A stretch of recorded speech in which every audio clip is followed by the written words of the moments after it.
Բարև ձեզ հետ Էման է, հրավիրում եմ լսել իմ ալիքի կյանքից վերցվածի նոր հեղինակային պատմությունը։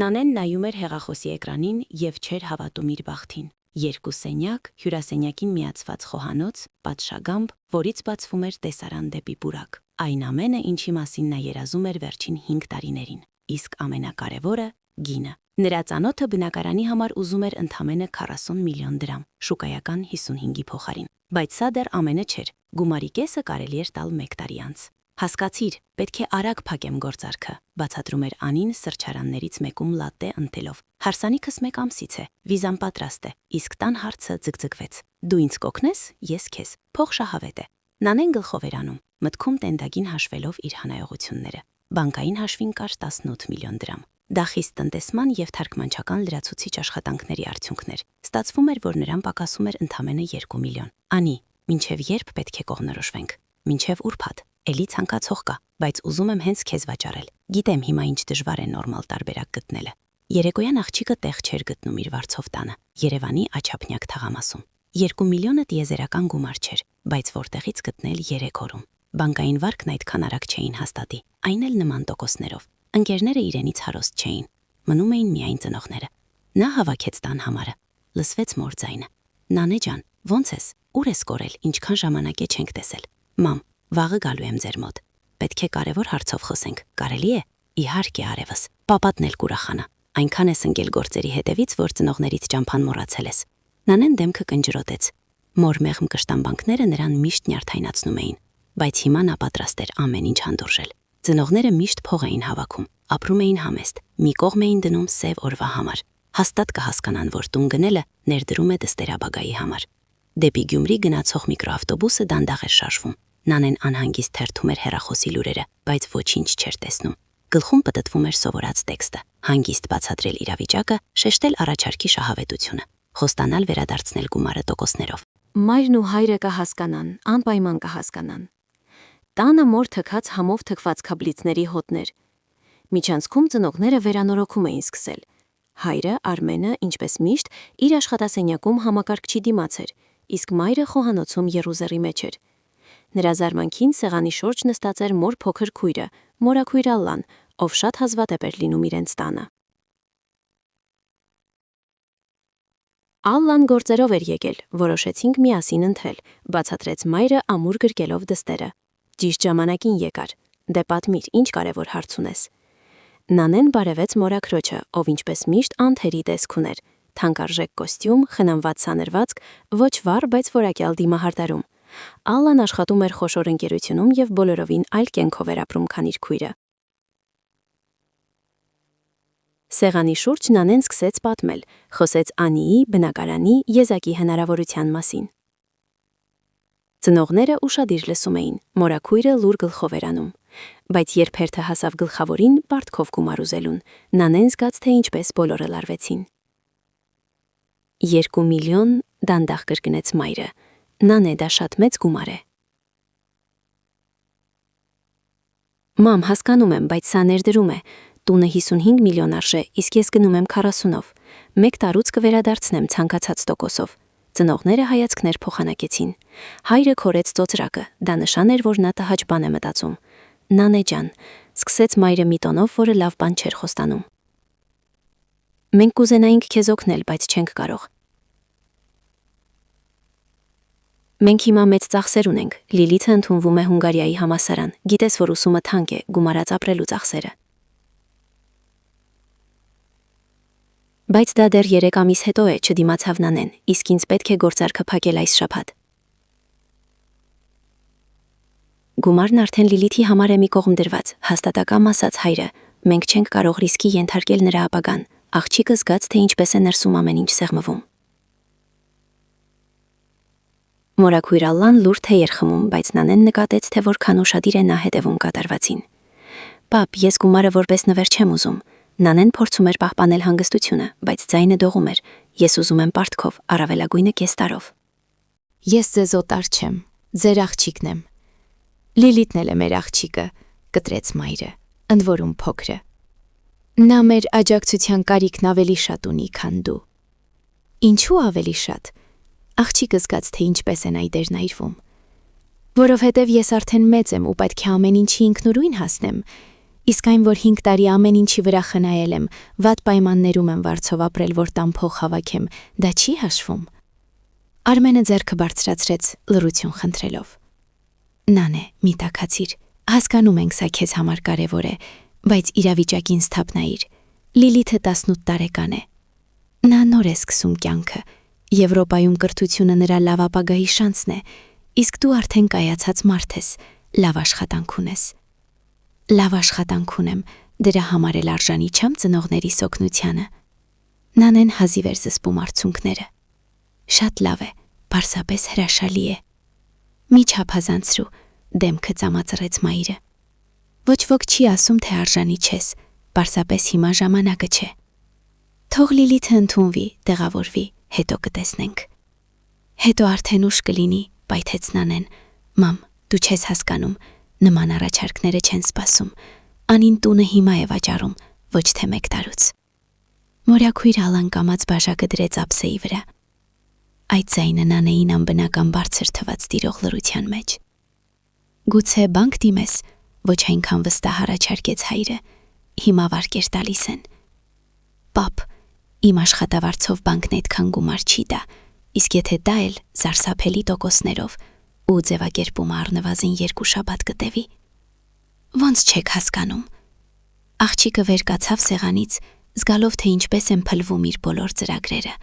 Նա ինքան վստահ էր ծնողների աջակցության հարցում, որ նույնիսկ այլ տարբերակներ չէր էլ դիտարկել։ Լավ, ասաց նա։ Աշխատելով որ ձայնը հանգիստ հնչի։ Ես հասկացա։ Շնորհակալություն անկեղծության համար։ Նանե ջան, մի նեղացիր։ Մայրը փորձեց բռնել նրա ձեռքը, բայց դուստրը հետ քաշվեց։ Չարությամբ չենք ասում, պարզապես հանգամանքներն են այդպիսին։ Հանգամանքները, կրկնեց Նանեն։ Այո, հասկացա, թե ինչ հանգամանքներ են։ Աղջիկը գնաց միջանցք և սկսեց հագնել բաճկոնը։ Ծնողները հայացքներ էին փոխանակում, ակնհայտորեն անհարմար զգալով, բայց իրենց որոշումից հետ չէին կանգնում։ Ոնց ես գնալու տուն, հարցրեց մայրը։ Արդեն ուշ է, մնայիր մինչև վաղը։ Կգնամ, կարճ պատասխանեց Նանեն։ Ի զարմանս նրա, մորաքույր Ալան նույնպես վեր կացավ ու գնաց բաճկոնի հետևից։ Ես քեզ կտանեմ, ասաց նա հանգիստ։ Մեկ է, պետք է Երևան գնամ։ Պետք չէ, Ալա մորաքույր, չեմ ուզում ձեզ նեղություն տալ։ Ոչ մեկին նեղություն չես տալիս, մեքենայով ավելի արագ կլինի։ Հրաժեշտը լարված ստացվեց։ Մայրը փորձեց գրկել դստերը, բայց Նանեն միայն ձևական համբուրեց նրա այտը։ Հոր հետ ընդհանրապես սահմանափակվեցին գլխով անելով։ Մեքենայի մեջ առաջին 10 րոպեն կանայք լուր էին։ Մորաքույր Ալան ուշադիր վարում էր իր սպիտակ Լեքսուսը գիշերային մայրուղով։ Իսկ Նանեն նայում էր պատուհանից և փորձում չարտասվել։ Ամեն ինչ փլվեց։ Անին ուրիշ գնորդ կգտնի, իսկ ինքը կմնա ձեռնունայն։ Էլի վարձով տներ, էլի անորոշություն։ 2 միլիոն ես ասում, հանկարծ լռությունը խզեց մորաքույրը։ Նանեն զարմացած շրջվեց դեպի նա։ Այո, ինչու։ Այն պատճառով, որ ես քեզ կտամ այդ գումարը։ Նանեի սիրտը մի պահ կանգ առավ։ Ալա մորաքույր, ինչ նկատի ունեք։ Այն ինչ ասացի, ես քեզ այդ փողը կտամ անհատույց։ Ոչ, Նանեն գլուխը օրորեց։ Դա շատ մեծ գումար է, ես չեմ կարող նման նվեր ընդունել։ Կարող ես և կընդունես, հաստատակամ արարկեց մորաքույրը։ Գիտես ինչու, որովհետև ես գիտեմ ինչ է նշանակում, երբ հարազատ մարդիկ երես են թեքում քեզնից կարևոր պահին։ Ես մոտավորապես քո տարիքին էի, երբ ընտանիքից օգնություն խնդրեցի ու մերժում ստացա։ Այդ օրվանից 20 տարի է անցել, բայց հետքը մնացել է։ Աղջիկը աչքերում արցունքներ հայտնվեցին, բայց դա հսկայական գումար է։ Ինձ համար ոչ այնքան, իսկ քեզ համար մի ամբողջ կյանք։ Մի հրաժարվիր Նանե, թույլ տուր անել այն, ինչ ժամանակին ինձ համար չարեցին։ Նանեն արթնացավ իր նոր բնակարանում և սովորության համաձայն ձեռքը մեկնեց զարթուցիչն անջատելու։ Արևի ճառագայթները մեծ պատուհաններից ընկնում էին հյուրասենյակի մանրահատակին։ Արդեն 2 ամիս էր անցել, բայց նա դեռ երբեմն մոռանում էր, որ սա իր տունն է։ Բնակարանը դանդաղ, բայց հաստատուն կերպով փոխվում էր։ Նանեն չէր շտապում վերանորոգման հարցում, ուզում էր զգալ ամեն անկյունը, հասկանալ ինչն ու որտեղ պետք է դրվի։ Առայժմ նա սահմանափակվել էր ամենաանհրաժեշտով,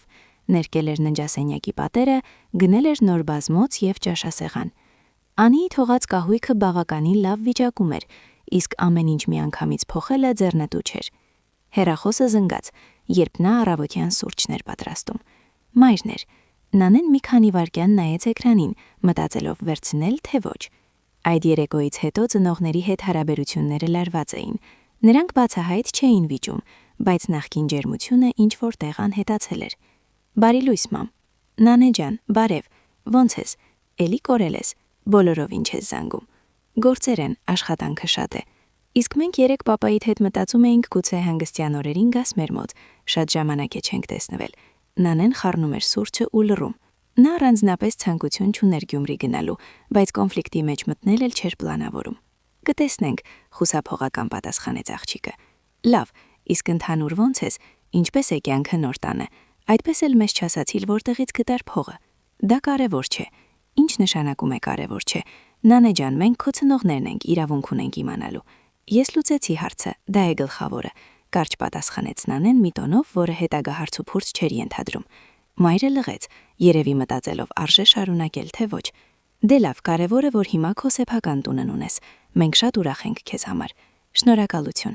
Խոսակցությունից հետո տրամադրությունը փչացավ։ Նանեն հասկանում էր, որ իրեն ոչ այնքան հասուն ձևով է պահում, բայց նեղվածությունը ոչ մի տեղ չէր անհետացել։ Երբ նա աջակցության կարիք ուներ, ծնողները ընտրեցին Լիլիթին, թող հիմա չզարմանան իր սառնության վրա։ Գրասենյակում օրը աննկատ անցավ։ Ընկերությունը, որտեղ Նանեն աշխատում էր, գերմանական մի կազմակերպությունից խոշոր պատվեր էր ստացել, եւ բոլոր աշխատակիցները ծանրաբեռնված էին։ Նանեն չէր դժգոհում, աշխատանքը շեղում էր նրան թխուր մտքերից, իսկ հավելյալ գումարը երբեք ավելորդ չէր լինում։ Նանե, ինչու ես այս վերջերս այդքան մռայլ, հարցրեց գործընկերուհին ընդմիջմանը։ Կարծես տուն ես գնել, պետք է ուրախ լինեիր։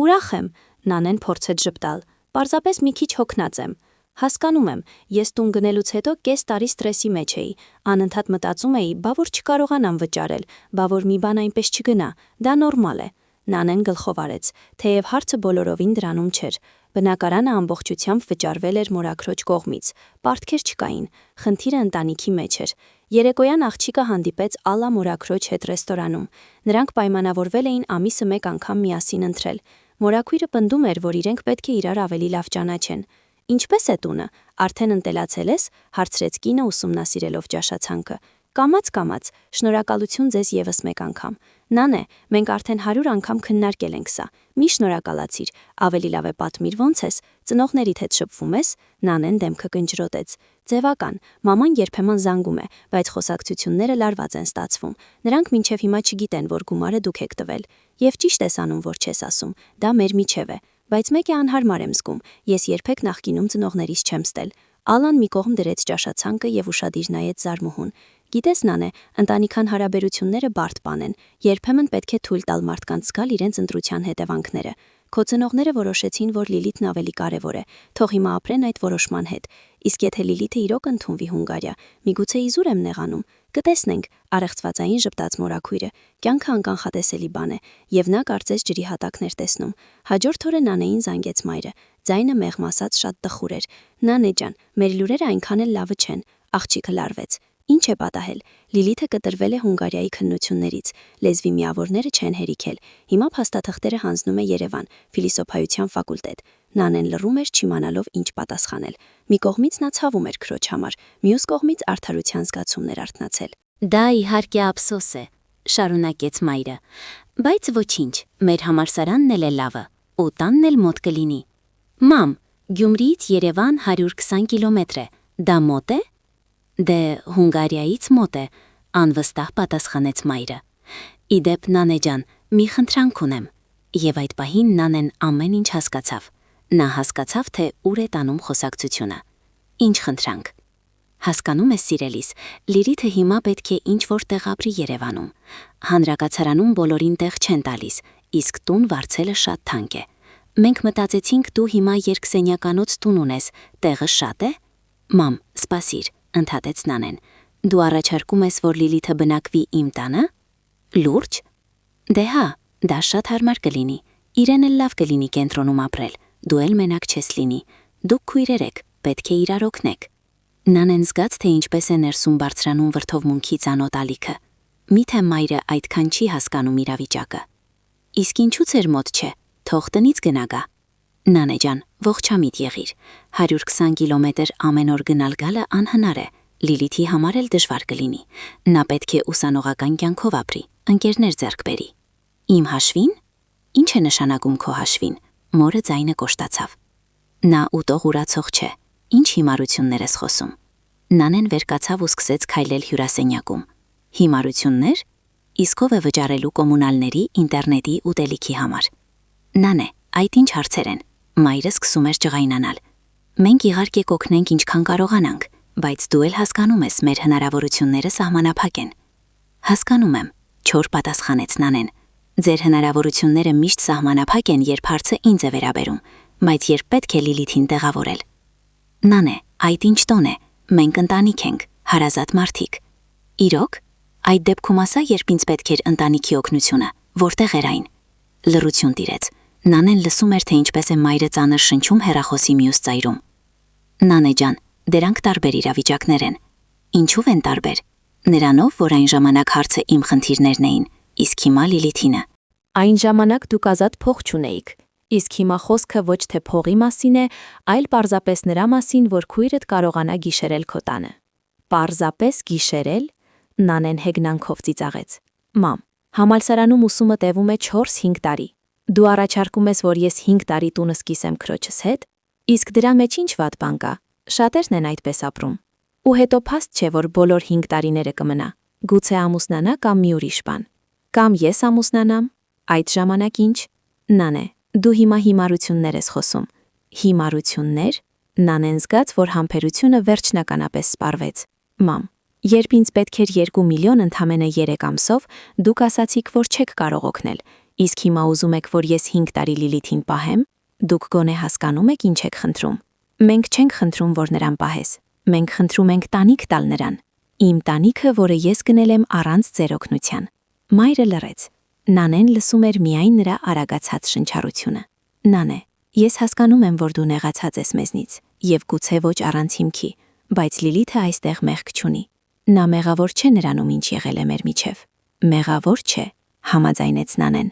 բայց ես էլ պարտավոր չեմ լուծել նրա խնդիրները, առավել եւս, որ դուք փող ունեք։ Դե թող այդ փողով տուն վարձի, բայց այդ գումարը մենք կրթության համար էինք հավաքել։ Դե ծախսեք կրթության վրա, ապրելու վրա կրթություն ստանալու ընթացքում։ Որն է խնդիրը։ Նանե ջան, ինչու ես այդքան դաժան։ Մենք չէ որ օտար մարդիկ չենք։ Հենց այդպես, հաստատակամ ասաց Նանեն։ Օտար չենք։ Դրա համար էլ ես ձեր աջակցության հույսն ունեի, երբ դրա կարիքը խիստ կար, բայց մերժում ստացա։ Հիմա էլ իմ հերթն է մերժելու։ Նանե,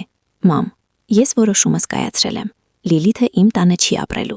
Ուրիշ տարբերակներ գտեք։ Հանրակացարան, վարձով տուն, ամենօրյա ճանապարհ, ինչ ուզում եք, բայց ոչ իմ բնակարանը։ Չեմ կարողանում հավատալ, որ դու ես սա ասում։ Իսկ ես չեմ կարողանում հավատալ, որ դուք եք սա առաջարկում այն ամենից հետո ինչ եղավ։ Աղջիկը անջատեց հեռախոսը եւ նստեց բազմոցին։ Ձեռքերը դողում էին նյարդային լարվածությունից։ Նա գիտեր, որ հիմա զանգելու է հայրը, հետո գուցե հենց Լիլիթը, բայց որոշումը վերջնական էր։ Նանեն չէր սխալվել զանգի հարցում, բայց սխալվել էր մանրամասներում։ Հաջորդ օրը դուռը թակեցին։ Շեմին կանգնած էին ծնողները։ Կարելի է ներս մտնել, չոր հարցրեց մայրը։ Աղջիկը լուռ մի կողմ քաշվեց։ Բախտի բերմամբ այսօր նրա հյուրը մորաքույր Ալլան էր։ Նրանք պլանավորում էին միասին վարագույններ ընտրել։ Մորաքույրը դիվանագիտորեն գնաց ննջասենյակ, ասելով, որ մի քիչ կհանգստանա։ Ծնողները անցան հյուրասենյակ ու շուրջները նայեցին։ Նրանք առաջին անգամ էին հյուր եկել։ Լավ տուն է, նկատեց հայրը։ Տեղն իրոք շատ է։ Ուրեմն այսպես, սկսեց մայրը առանց նախաբանի։ Մենք ճշտեցինք, հանրակացարանում տեղ չկա։ Դու տեղ ունես, բայց հրաժարվում ես Լիլիթին օգնել զուտ կամակորությունից։ Կամակորությունից? Նանեն նստեց նրանց դիմացի բազկաթոռին։ Բա ուրիշ ինչ անուն տալ սրան, միջամտեց հայրը։ Նանե, Լիլիթը քո քույրն է, օտար մարդ չէ։ Իսկ դուք հիշում եք այդ մասին, երբ ինձ էր օգնություն պետք։ Մենք բացատրեցինք, մենք պարտավորություններ ունեինք Լիլիթի առաջ։ Իսկ իմ առաջ չունեիք։ Նանեն զգաց ծանոթ ջղայնությունը։ Վերջ տուր կամակորություններիդ, կտրուկ բացականչեց մայրը։ Դու չափահաս կին ես, բայց քեզ դեռահասի պես ես պահում։ Լիլիթը ուրիշ տարբերակ չունի։ Ունի, թող տուն վարձի։ Փող չունի։ Թող գնա աշխատի։ Հիմարություններ մի խոսիր։ Դու պարտավոր ես օգնել փոքր քրոջդ։ Մայրը բռունցքով հարվածեց բասկաթորի հենակին։ Մենք քեզ մեծացրել ենք, գերակրել, հագցրել։ Ինչ է եղել, որ մի անգամ թագուհուն փող չենք տվել։ Մեկ է հարցդ լուծեցիր ու տունը գնեցիր։ Իդեպ, իրոք, որտեղից գտար փողը։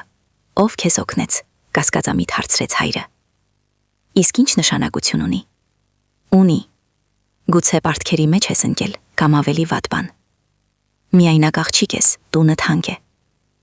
Նանեն շոկի մեջ էր։ Մամ, այդ ինչ ես քեզ թույլ տալիս։ Իսկ դու ինչ ես քեզ թույլ տալիս, գոռաց Սոնան, մայրը։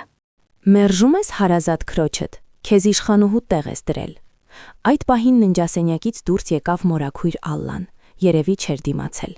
Սոնա, Արմեն, ասաց նա հանգիստ ձայնով։ Հանդարտվեք ու դադարեք գոռալ երեխայի վրա։ Ծնողները շրջվեցին, չսպասելով տեսնել հարազատին։ Վայ Ալլա ջան, մայրը մի փոքր շփոթվեց։ Չգիտեինք, ես լսեցի ձեր ողջ խոսակցությունը։ Ալլան մոտեցավ քրոջը։ Դրա համար էլ կպատասխանեմ այն հարցին, որը ձեզ այդքան անհանգստացնում է։ Նանեի տունը ես եմ գնել, ամբողջությամբ, ու որպես բոնուս փող եմ տվել վերանորոգման համար։ Լռություն տիրեց, ծնողները բերանբաց նայում էին մորաքրոջը։ Դու, հազիվ արտաբերեց մայրը, բայց ինչու։ Որովհետև գիտեմ ինչ է նշանակում, երբ ծնողները միախ չքան գերադասում են մյուսից, հանգիստ պատասխանեց Ալլան։ Ու չեմ կարող թույլ տալ, որ Նանեն անցնի նույն մղձավանջի միջով, ինչով ես եմ անցել։ Ալլա, էդ ինչ ես խոսում։ Հայրը փորձեց իրեն ձեռքը առնել։ Թող կինդ քեզ պատմի։ Մորաքույրը շրջվեց դեպի քույրը։ Հոչ ես մոռացել, թե ոնց ծնողները մերժեցին ինձ փող տալ սալոն բացելու համար։ Իսկ քեզ համար ամեն ինչ գնում էին։ Ավարտական զգեստներ, ուղեգրեր դեպի ծով, մեքենա, ինստիտուտն ավարտելուց հետո։ Ինչ ասես չկար։ Իսկ ես միշտ նույնն էի լսում։ Դու մեծն ես, ինքդ կվաստակես։ Մայրը գունատվեց։ Ու նայր, քմցիցախ տվեց Ալլան։ Դու քո աղջիկների հետ նույնն ես անում։ Փոքրիկին ամեն ինչ, մեծին ոչինչ։ Այստեղ հարցը ուրիշ է, մի խառնիր, անվստահ արարքեց կինը։ Փոխարենը արդյունքն է նույնը։ Նանեն միշտ իր խնդիրները ինքնուրույն է լուծել։ Ընդամենը մեկ անգամ օգնություն խնդրեց ու մերժում ստացավ։ Արդար է, բայց սա դեռ ամենը չէ։ Դուք ավելի հեռուն գնացիք։ Հիմա պահանջում եք, որ Նանեն 5 տարի պահի Լիլիթին։ Ու դեռ նրան մեղադրում եք էգոիզմի մեջ։ Որն է դրամաբանությունը։ Սոնան դանդաղ նստեց բազմոցին։ Մենք չէինք ուզում։ Չէիք ուզում, բայց ստացվեց այսպես, կոշտ հակադարձեց Ալլան։ Բայց հիմա իմացեք, Նանեն ոչ մեկին ոչինչ պարտք չէ։ Նա վաստակել է իր սեփական կյանքով ապրելու իրավունքը։ Ծնողները հեռացան լուռ։ Աղջիկը կանգնած էր պատուհանի մոտ, հետևելով, թե ինչպես են նրանք նստում մեքենան։ Անհանգստանում ես, հարցրեց մորաքույրը։ Ոչ, ընդհակառակը, զգում եմ, որ ճիշտ վարվեցի, թեև մի քիչ դաժան էր։ Մեկ ամիս անց Լիլիթը ինքնուրույն լուծեց տան հարցը, սենյակ վարձելով նոր ընկերուհու հետ։ Իսկ կես տարի անց նա զանգեց մեծ քրոջը եւ առաջարկեց հանդիպել։ Չեմ ուզում քեզ հետ կռված լինել, ասաց նա սուրճի սեղանի շուրջ։ Կներես ինչ, եթե մի բան այնպես չի եղել։ Նանեն ժպտաց։ Արդարություն հաղթեց, ինչպես եւ պետք է լինի մեր կյանքում։ Շնորհակալություն, որ լսեցիք պատմությունը մինչև վերջ։ Եթե այն ձեզ դուր եկավ, անպայման լայք դրեք, բաժանորդագրվեք ալիքին եւ կիսվեք ձեր կարծիքով մեկնաբանություններում։ Մինչ հանդիպում։